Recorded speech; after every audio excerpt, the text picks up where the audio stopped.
Madam Chairman, ladies and gentlemen, good afternoon, and thank you very much for inviting me. I think I better start by doing a sounds check and see whether you can hear me at the back of the room. Can everybody hear me? You can. Excellent. That's wonderful.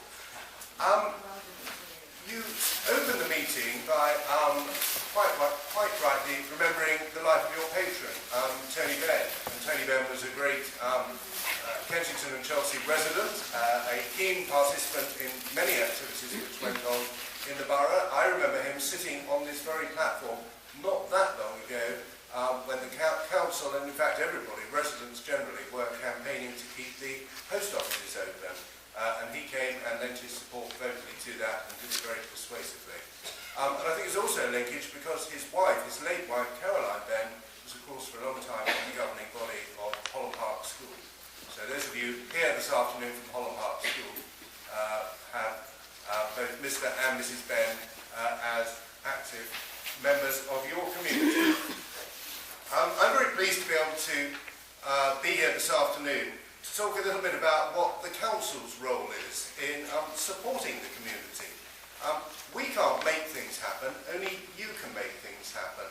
And I think in Kensington and Chelsea there is a wonderful record of residents coming together, sometimes just small groups or living together in a block of flats or in a street, coming together to support each other and to make things happen. And over the years that kind of support has got stronger and stronger with voluntary organisations across the borough providing a huge amount of support to people who need it in the way that they want it. And so part of the council's philosophy has been to try and work with the voluntary organisations to help them financially and to work with them and try to ensure that they are able to provide the sorts of services that people want to see. So we have this tradition of working with the voluntary sector. I think the proof of the pudding very often as to how a council is making a difference is in some of those rather dry and dusty statistics you very often see in newspapers or in reference books, but they do tell us one very interesting thing. They say that Kensington and Chelsea has the oldest or longest living population, I think, of any borough in the United Kingdom. People in Kensington and Chelsea live longer, and in general terms, not everybody, but in general terms, are healthier than many other people. And part of the reason for that is prevention.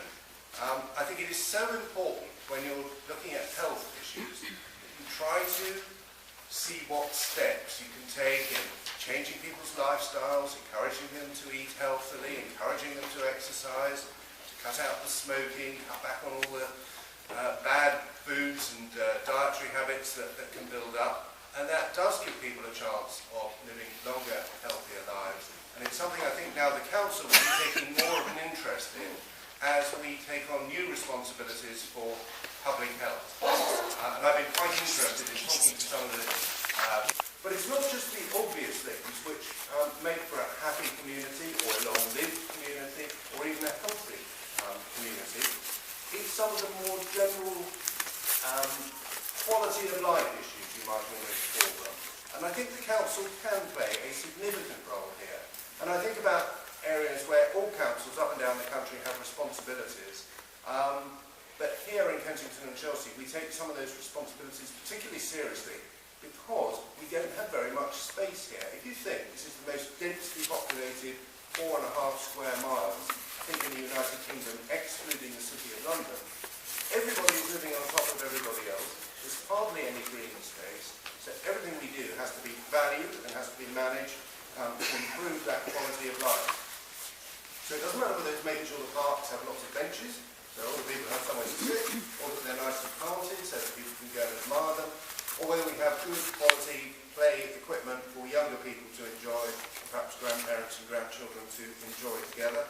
That all matters, and a huge amount of effort in this town hall goes into thinking about how can we improve those sorts of services.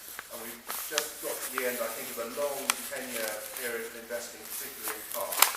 We're now turning our attention to the libraries. Libraries are really important, not just for education, not just if you're doing your A-levels or a student, but to hire unusual books, to be able to refer back to reference materials that tell you about the community you're living in, we're at the moment just upgrading a huge number of reference materials. If you go into the Central Library, if we have time later, you will see that on the first floor. So good quality reference materials. And that, I hope, will encourage people to come and look up something they want to know about, but then maybe to visit again for a subsequent visit. And then we had a meeting in here not very long ago with the police, with the Deputy Mayor for Policing and the Commissioner, the Assistant Commissioner of Scotland Yard, talking about what it is that residents here expect from the police. It's terribly important we don't just have bobbies out on the beat. It needs to be policing that is focused on the concerns that you as residents have. So we had a lot of talk and a lot of questions about antisocial behaviour, about gangs, about people behaving badly in late night premises, all that kind of thing, which is just as important and makes people's lives just as miserable as actually gun crime, drug trafficking and some of the very serious high-level crimes that the police have to deal with. So we're also, I hope as a community, working well with organisations like Age UK, with Open Age, which I believe is shortly to join up with the Second Half Centre at St Charles. We're working with people who are isolated, and in fact it's been quite interesting. The councillors here have been doing a lot of ward surveys about what people find to be problem areas. And one of the areas that's come out is people living on their own, perhaps isolated, perhaps not having the sort of contact that organisations like you are able to provide them with. And it was wonderful going to New Horizons recently and just seeing the huge number of programmes and activities that go on there. It's just in my ward down in Chelsea, but I was amazed at the huge number of different things, a huge number of people coming in and having a really good visit to that centre, and in that way making sure that they're not isolated. Soon we're going to have a new dementia resource centre at St Charles Hospital, and again that will be wonderful. It will be well supported, well facilitated, and I think in a better location and safer location than the current one up around the Barry Centre. And then we're doing lots of work with the NHS, as I mentioned, on public health, and we're trying to reduce the amount of time that people spend in hospital. When you have a hospital visit, what sort of support do you need when you're healthy enough to go home, that you may need a bit of help in the home.